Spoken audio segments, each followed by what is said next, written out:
Now, from WYDC TV, this is Big Fox News at 10. Governor Kathy Hochul is urging New Yorkers not to let their guard down when it comes to COVID-19. She says while the state has made great progress, we're not out of the woods yet. Briella Tomasetti has more. We thought we were out of the woods, we were ready to declare victory, and all of a sudden it changed. Governor Hochul advising her fellow New Yorkers not to let their guards down even as a deadly new wave driven by the Delta variant appears to subside. Hochul announcing the statewide 7-day positivity rate is 2.34%, compared to 2.65% exactly 1 week ago. Our hospitalizations, we tracked this, and I just wanted to point out on this graph here, we are paralleling where we were last year. Dr. David Battinelli, Chief Medical Officer for Northwell Health, says it's difficult to predict whether there will be a steady downward trend in cases and hospitalizations, or if this is just the latest cycle of pandemic peaks and drops. I think we're definitely trending into a very good place, but I think it's a combination of more and more people becoming vaccinated, coupled with better behavior. Hochul has concerns about vaccine hesitancy in northern regions of the state where positivity rates are notably higher. She's also worried the cooler weather could drive another spike in cases. I'd like to think that will not happen, but we're heading into the time of year when people are going indoors. In the meantime, the nation is still awaiting new CDC guidance after the agency took down a webpage with holiday COVID guidelines, explaining that it was old information posted by mistake. But doctors do have some advice for those who plan to have holiday gatherings. You can certainly have big gatherings with vaccinated people and careful behaviors. And people say, well, I can't wear the mask all the time. Understood. But when you can wear it. And when you can't and you're eating, you don't wear it. That's just prudent behavior. The first nurse in the U.S. to get the COVID-19 vaccine has received her booster shot. Sandra Lindsay got her first Pfizer dose in December 2020. She and 2 other people got their boosters Wednesday at Long Island Jewish Medical Center. The intensive care nurse says she wants to continue protecting herself and the community. According to the Centers for Disease Control and Prevention, frontline workers can get a booster shot if it's been 6 months since they received their second dose. Wegmans is holding virtual job fairs to fill store openings throughout the southern tier. The job fairs will be held for the Corning, Elmira, and Hornell locations and will offer positions like cashier, lot attendant, product stocker, and much more. The job fair will be held tomorrow from 9 a.m. through 6 p.m. Fall is now in full swing. However, this year's fall foliage is occurring later than usual across the state of New York. Officials at the Department of Environmental Conservation say the delay is due to the heavy rain over the summer. Invasive species are also to blame for this delay. Residents looking to experience the fall foliage can still travel upstate to the Adirondacks, where leaves are close to peak color for the fall. Vandals targeted a controversial statue of one of America's founding fathers in New York. Police say 3 people spray-painted the statue of President Theodore Roosevelt outside the American Museum of Natural History. The statue has been called racist because of Native American and Black figures featured on it. A city commission voted back in June to remove the statue. New reaction from lawmakers at the center of negotiations on Capitol Hill regarding a massive social spending package. A moderate Democratic senator is signaling that he may be open to increasing how much he could support spending on the bill. But it may not be enough to win over progressives. Madeline Rivera has a closer look from Washington. After weeks of disagreements over the size and scope of a climate and social spending package, Democrats appear to be narrowing the gaps. The bill will most likely be slashed significantly from the $3.5 trillion price tag that progressives originally backed to get holdout Senators Joe Manchin and Kyrsten Sinema on board. What I've asked Senator Manchin, as well as Senator Sinema, to do is decide what it is they like in the Build Back Better, and then move from there.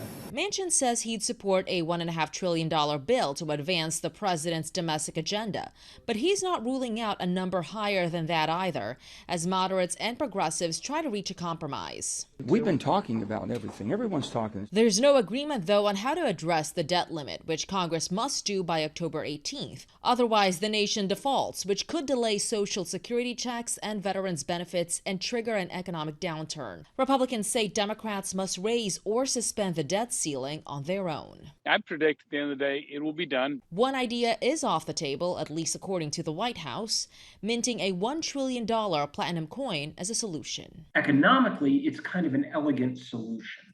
Politically, it is something of a potential disaster. On Tuesday, President Biden said changing filibuster rules to raise the debt ceiling is a real possibility, but the idea is unlikely to get support from Senators Joe Manchin and Kyrsten Sinema. In Washington, Malda Rivera, Fox News. It's more than a week since the House committee investigating the January 6th Capitol breach subpoenaed former President Donald Trump aide Dan Scavino. Yet the committee has been unable to physically serve the subpoena to him. That's according to multiple sources familiar with the effort. The news comes just days before the committee's deadline for Scavino and 3 other close Trump allies to comply with subpoenas. The subpoenas request documents by Thursday and a deposition by October 15th. Scavino, who is Trump's former White House deputy chief of staff, did not respond to a request for comment from CNN. If some of Trump's allies refuse to comply with the subpoenas, the panel is considering whether to compel their cooperation with the threat of holding them in criminal contempt. Facebook under fire after a former employee says the social media giant is harmful and corrupt. Aisha Hasni has more on the backlash and Mark Zuckerberg's response. Facebook on the defensive following Tuesday's testimony on Capitol Hill from the company's former data scientist, Frances Haugen. Facebook knows that content that elicits an extreme reaction from you is more likely to get a click. Haugen making a series of explosive allegations against her former employer, telling senators Facebook's own research proves the social media company is designed to prey on children for profit, incite violence, and promote extremist content. I'm concerned that this algorithms that they have pushes outrageous content, promoting anorexia. This happens to people.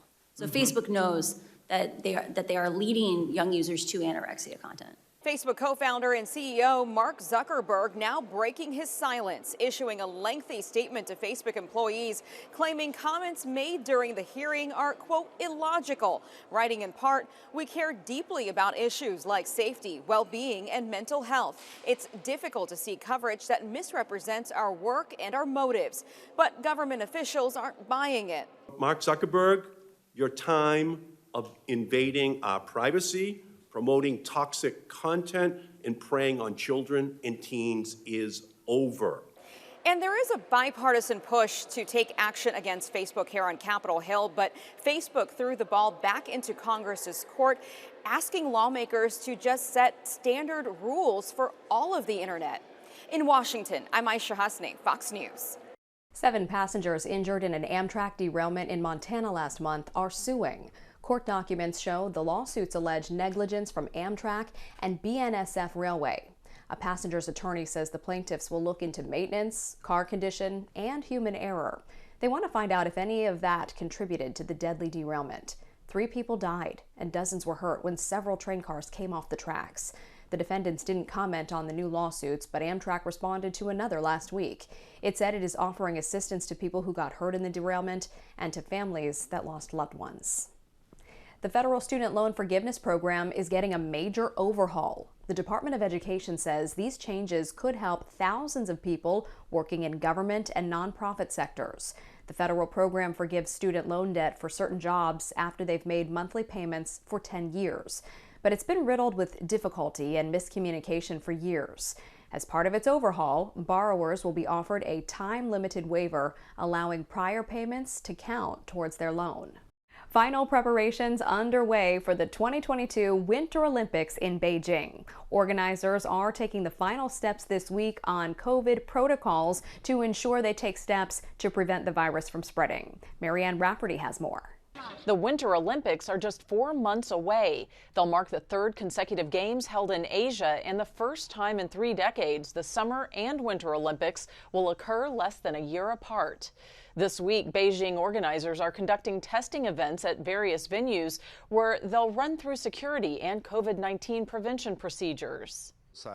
The number of athletes who have signed up for participation in these test events, along with team officials, technical officials, and timing and scoring personnel, has reached about 2,000. During the actual games, organizers will establish a closed-loop system for athletes, coaches, and media traveling to China. They'll be allowed to move within a strict bubble separate from the rest of the country. Anyone not vaccinated against the virus will be subject to a 21-day quarantine. They must have a health check every day. We have professional staff who will check on the status of their health and check their temperature. Meanwhile, dozens of rights groups are calling for a full boycott of the Games over China's human rights abuses in several regions. The debate sparking recent protests in Taiwan. International Olympic Committee officials have so far dodged questions about the issue. They reaffirm the organization takes a neutral position on political topics. And for limiting the spread of COVID-19, Beijing organizers say they plan to issue a prevention manual for the Olympics at the end of the month. Marianne Rafferty, Fox News. Still ahead tonight, a warning about COVID-19 boosters from a top FDA vaccine official. That happens with vaccines. They go away within just a couple days, usually to a week. Nothing to panic over. The official says it's harmless and temporary, but hear why he says women especially need to be aware. Here's your local stock market update from Big Fox.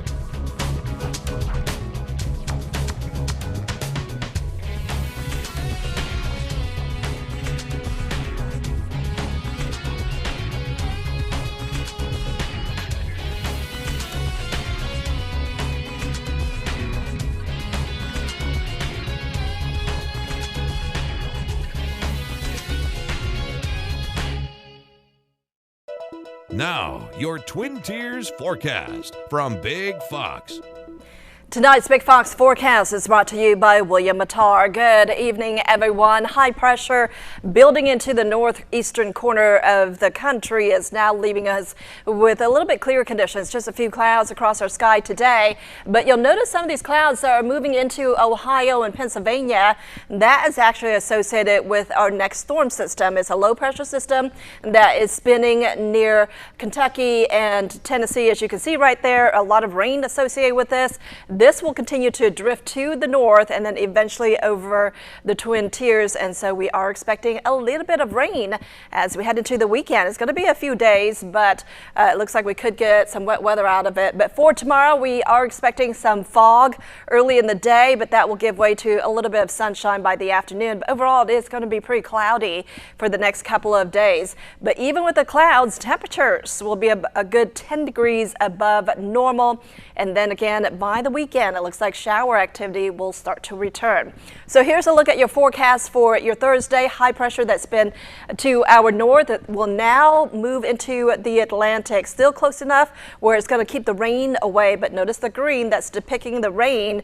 That will be moving in by the weekend. So we have a low pressure system, an upper level low that will continue to move to the north, and then we have another one that will be diving into the Great Lakes region, and both of these will continue to stream a lot of moisture in right out ahead of it, and then rain chances will start to return. So it looks like some of that rain will be moving in from the west by Friday and then increasing by your Saturday. So maybe an isolated shower or two late on Friday, but then I think the bulk of the rain will come on Saturday, and then just some slight chances of rain as we head into the end of the weekend. So for tomorrow, no rain concerns. There could be some fog, maybe mist early in the day, but dry conditions throughout your Thursday. No rain showing up, and then moving into your Friday, just a few isolated showers in some of our areas, but it's not going to amount to much. Some clouds will start to stream in as well out ahead of our next storm system, and then take a look at the green that's really starting to take shape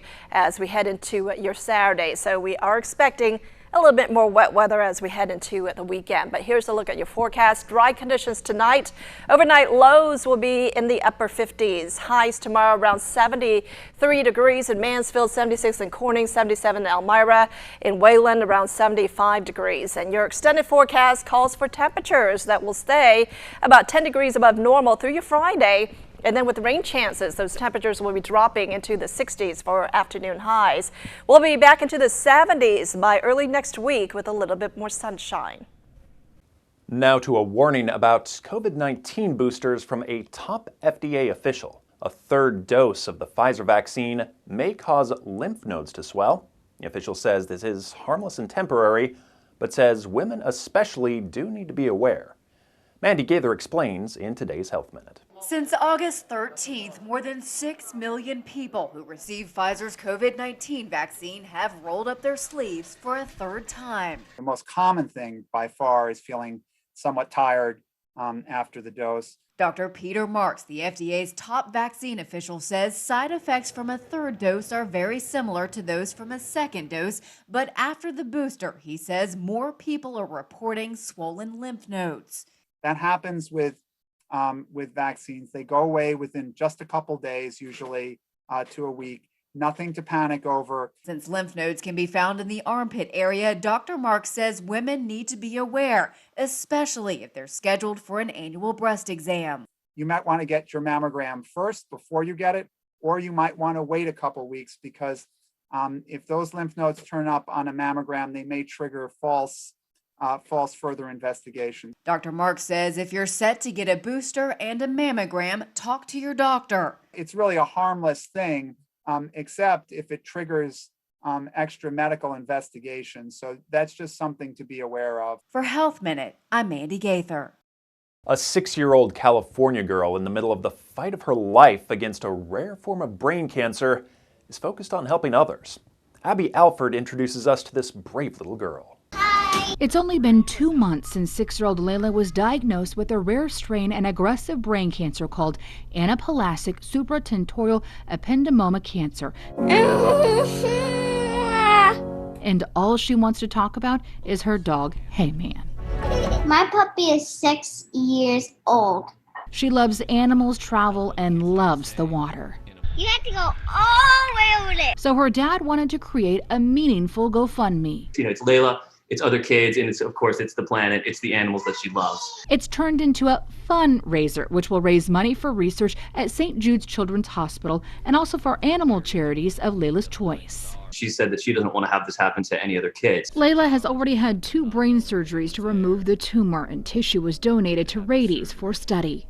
They cut it the same way they did the second time. She's had radiation, and chemo will start in December to help stop the spread of the cancer. Do you know most kids can't sit still for radiation? And I don't have to go under anesthesia for radiation. She's already spreading kindness. A couple of boys in Bozeman, Montana heard about Layla and started a lemonade stand.